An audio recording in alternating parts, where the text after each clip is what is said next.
House committee investigating the January 6th Capitol riots will hold its third hearing on Thursday. The hearing was originally scheduled to take place on Wednesday, but has been postponed.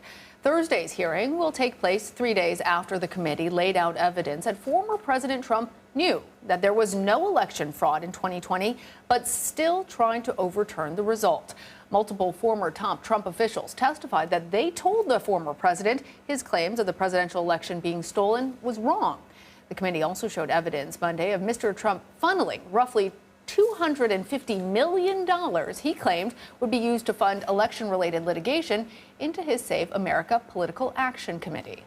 Former Trump aide Jason Miller was also shown accusing Rudy Giuliani of pushing the former president to declare victory on election night while intoxicated.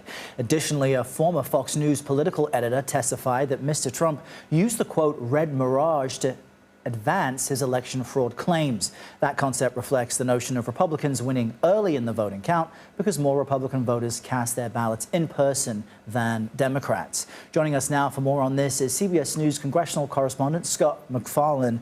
Scott, members of the panel have not yet made any criminal referrals to the Department of Justice. That seems to be the big question.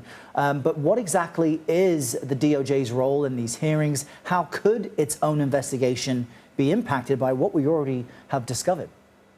Hey, Errol, it's worth remembering these are two separate tracks. There's a Justice Department track prosecuting the people charged in the U.S. Capitol siege. Then there's the January 6th committee track investigating the broader picture, what gave rise to this horrific, unique American moment.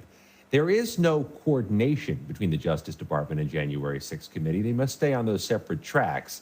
It doesn't mean they aren't watching each other.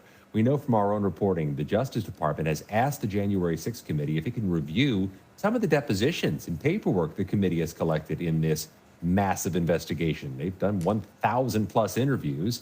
According to the chairman, the Justice Department wants to see those.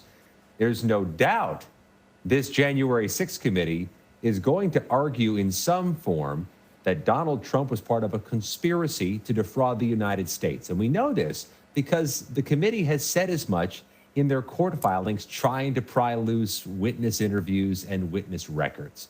So we'll see where this ends with a formal referral for prosecution against some people in the Trump orbit, some members of the Trump inner circle, or if it's simply a matter of the committee letting its work speak for itself.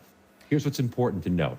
The U.S. Attorney General at a press conference yesterday said the Justice Department is watching the committee's public hearings. They know what the committee is trying to say.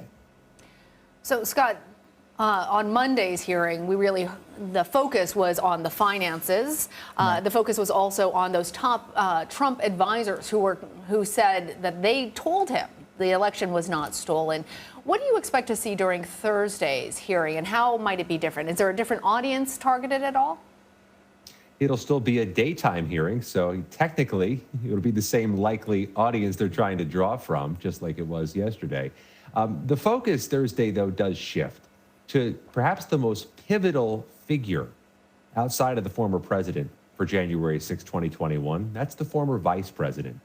Mike Pence was not only the focus of a pressure campaign from the president and the Trump team, but he was a target on the ground during the riot itself.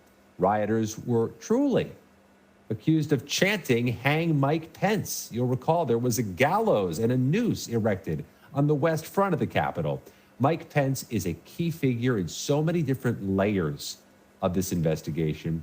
Thursday, they're going to drill down into whatever they found, whatever they want to say about him and the targeting and the pressuring of him. Here's something we can tell you immediately. Pence's top aides have cooperated with this committee, his former chief of staff, his former attorney. We may hear their voices Thursday during the hearing, and it may not just be some pre-taped clips of a deposition. They may be there in person as live witnesses for the third hearing of the committee. Well, that's interesting. You know, you're following all threads related to January 6th. There's an interesting trial underway that relates to the case of Kevin Seafried. He carried a Confederate flag into the Capitol during the insurrection. What's the latest on his case? A second day of trial for this Delaware man, Kevin Seafried. His co-defendant is his son, Hunter Seafried. He may be one of the most recognizable of the 820 plus federal defendants because of that image, that iconic image of him carrying a Confederate flag right through the U.S. Senate in 2021 in the United States of America. Here's what's important to note about his trial. It's not your average trial. Kevin Seifried has opted for a bench trial, which means he's putting his fate directly in the hands of the judge, not in a jury. So the judge is hearing the arguments, will hear the case, and the judge will find Seifried guilty or not guilty. But there's another twist. This judge, federal judge Trevor McFadden of the District of Columbia, was a 2017 appointee to the court, which means he was appointed by former President Trump. Two other defendants have decided to put their fate in the hands of Judge Trevor McFadden in bench trials. McFadden partially or fully acquitted both defendants. He has been critical in court proceedings of how the Justice Department has proposed or demonstrated and displayed its case. We'll see if he does that again in this case. It's a different case, a higher level case than the first two. But only 3 defendants of the 800 plus have decided to put their trust and faith in the judge's hands directly in bench trials. And in each case, it was a defendant assigned randomly to Judge Trevor McFadden. All right, Scott MacFarlane, thank you.